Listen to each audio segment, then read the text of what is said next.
Hey everyone, welcome back to Unboxing Guru. Today we have an exciting budget smartphone to review, the POCO M7. It packs some interesting features including a Snapdragon 4 Gen 2 processor, a 120Hz display and a massive battery. But is it worth your money? Let's find out. So first of all, we are going to talk about the unboxing experience. So in the box you get the smartphone, you get some paperwork, a 33-watt charger and a charging cable. Now directly coming to the design and the build quality of the phone, the POCO M7 has a modern design with a 6.88-inch HD plus display and a 90% screen to body ratio. It's a bit on the heavier side at 205 grams, but the weight is well balanced. Comes with a IP52 dust and splash resistance, which is a nice addition to the phone. No Gorilla Glass protection, which means using a screen protector is a must. While we're talking the in-depth of the display, the 6.88-inch HD plus panel offers a resolution of 1640 into 720. 120Hz refresh rate makes scrolling and gaming smooth. Brightness goes up to 600 nits, which is decent for outdoor visibility. Now coming to the performance part, this phone is powered by the Snapdragon 4 Gen 2 chipset, which is a 2.2 GHz octa-core processor. And for the gamers, Adreno GPU is also there. Well, this phone is available in the 6GB plus 128GB variant and 8GB plus 128GB variant with up to 8GB of virtual RAM expansion. The RAM is LPDDR4X and the UFS is 2.2, which is a bit slow for transferring the data. As of the phone runs on HyperOS that is based on the Android 14. Company assure you a 2 year of OS update and 4 year of security updates. Well, I am not a big fan of HyperOS because there is a lot of bloatware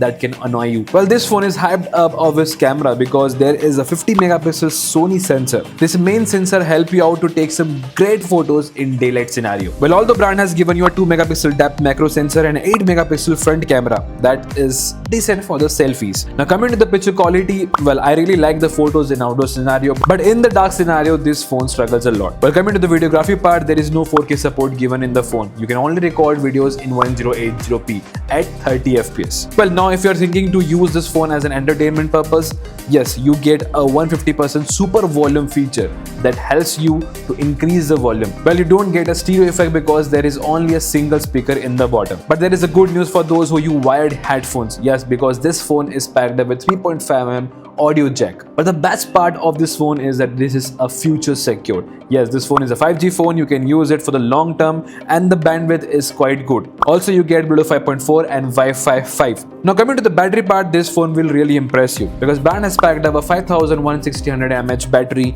in the phone. So if you're using the phone for a day or more, this will survive. Also, brand has packed up a 33-watt fast charger in the box, so that is a great news. Also, for the fast unlocking of the phone, there is an in-display fingerprint scanner. That is a really impressive part at this point. So now coming to the final conclusion of the phone, I would say that there are few pros like smooth 120Hz display, Snapdragon 4 Gen 2 processor, 33-watt charger and a good battery and good amount of battery size, and also the 5G connectivity will really impress you. Now coming to the cons, there is no high quality resolution display, no Gorilla Glass protection, and yes, mono speaker that can really annoy you if you're a good entertainment user on the phone. But if you're really looking for a budget friendly 5G smartphone with a good performance and battery life, the POCO M7 is a solid option. However, if you prioritize a higher resolution display or stereo speaker, you might want to explore other options. So this is my take on the POCO M7. If you really want to check out this phone, the links are given in the description. But before leaving the video, do not forget to hit the like button and subscribe. Till the time, take care. See you guys in the next one.